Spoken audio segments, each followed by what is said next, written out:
Petunjuknya adalah Tuhan ada di hati kita, ada di hatimu, ada di hatiku. Itu kenapa hati kita itu harus bersih agar kita bisa mengenal Tuhan secara rohani, dan kita bisa membedakan manusia itu melalui hatinya, melalui perbuatannya. Kalau orang cuma bisa pinter ngomong tentang ketuhanan, tapi dalam kehidupannya sehari-hari gak mencerminkan dia itu berkelakuan yang benar, yang baik, berarti dia itu gak mengenal Tuhan secara rohani. Bisa aja ahli sholat, ahli puasa, ahli dalam hal-hal yang syariat, tapi belum tentu dia itu mengerti hakikat kehidupan, ataupun dia itu bisa jadi contoh untuk orang lain. Dan kalau aku melakukan ini, itu karena panggilan hati, panggilan jiwa. Kenapa? Karena aku lahir dan besar di Jawa, dan aku sekarang itu bisa melihat, merasakan sendiri betapa banyak sekali kejahatan di luar batas manusia. Mulai dari kasus penipuan, anak bunuh orang tua bunuh anak, kejahatan narkotika, perkosaan, pembunuhan, dan sebagainya. Itu seperti penyakit masyarakat. Kejatuhan moral, tawuran, begal, dan premanisme itu seperti penyakit kronis yang bisa menggerogoti tubuh, membuat mati orang secara perlahan, atau seperti bom waktu yang kapan aja bisa meledak. Karena apa? Karena selama ini belajarnya hanya tentang halu, ataupun tentang hanya berpatokan pada benda mati, tanpa kita mau mengkaji lagi bahwa oh, dunia itu berputar. Kita harus mengikuti zaman, kita harus mengikuti arus kehidupan. Agar apa? Agar kita itu bisa menyesuaikan dengan keadaan alam. Banyak sekali orang yang bilang alam ini harus menyesuaikan dengan manusia. Orang seperti ini nggak mengenal hakikat kehidupan, bahwa yang perlu selaras dengan alam itu manusia yang harus mau mengimbangi alam. Karena alam itu diciptakan Tuhan dari zaman bahola sampai sekarang ya, sama aja. Yang berubah ini kehidupan manusia, silih berganti. Ketika manusia itu udah banyak yang melawan Tuhan, udah banyak melakukan banyak kejahatan, melakukan banyak keburukan, bahkan merusak alam dengan masif, sampai hanya meninggalkan yang namanya kesengsaraan bagi orang lain. Alam akan bergerak dengan sendirinya, karena itu perintah Tuhan, bahwa alam itu akan meremajakan dirinya. Jadi menyeleksi orang-orang yang atau kehidupan yang memang udah nggak pantas ada di muka bumi ini, digantikan dengan yang baru. Ini udah takdir dari zaman bahola sampai sekarang.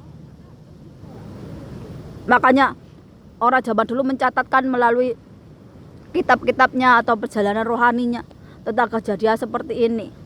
Seharusnya itu jadi pelajaran buat kita, agar kita jadi manusia yang nggak tamak, yang nggak serakah, sampai merusak alam, menghancurkan alam, merusak tatanan kehidupan, sampai melawan Tuhan. Seharusnya kita belajarnya itu. Tapi sayang, banyak sekali yang malah gak percaya adanya Tuhan, malah gak menganggap alam ini sebagai perantara Tuhan agar kita itu bisa hidup. Tapi kita malah menjadi manusia yang tamak, rakus, serakah, yang melakukan banyak kejahatan. Makanya hati kita ini kotor, dipenuhi dengan nafsu, dipenuhi dengan sifat tamak, rakus, serakah, kebencian, sombong, iri hati, dan sebagainya. Ini yang bikin sebagai orang Jawa yang kelahiran Jawa, terus aku nengok, ternyata Indonesia ini nggak baik-baik aja.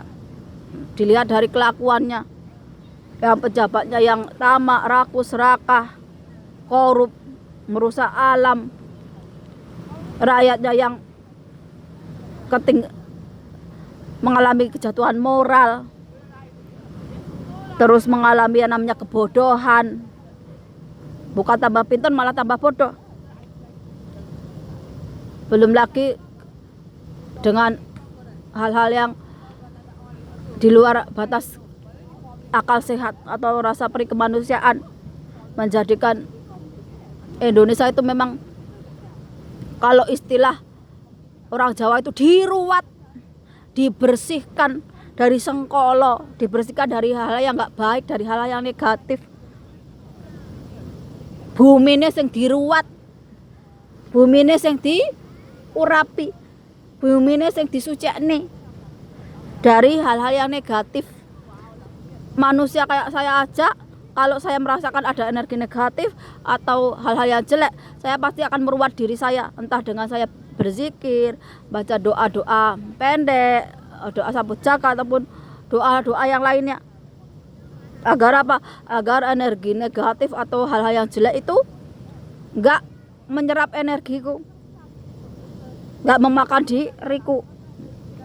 Begitu juga nih, kalau di Indonesia itu udah energinya negatif, energinya buruk, buminya perlu diruat nih, buminya perlu dibersihkan nih.